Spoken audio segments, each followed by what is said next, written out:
Lawmakers were still negotiating on the Senate floor until the very last moment, until the midnight deadline when the government started shutting down here in Washington. Indeed, senators were still negotiating on that same Senate floor past the deadline.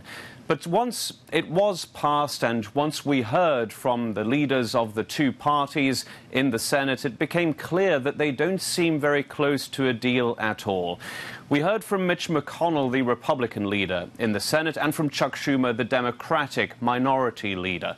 And they don't seem to agree at all, and indeed were blaming each other. Chuck Schumer saying this on behalf of Democrats. He says that the responsibility for this government shutdown should come crashing down on the shoulders of U.S. President Donald Trump. Chuck Schumer described how he had been to the White House a few hours earlier to negotiate with Donald Trump, but nothing came of it. The blame game is now very much underway here in Washington, with the government starting to shut down, and federal workers have started being told that they will be furloughed and they will be no longer allowed to come into work because there aren't the sufficient funds to pay for them. That will become very visible on Monday if the government shutdown continues. In the meantime, when it comes to the blame game, the White House has it very clear.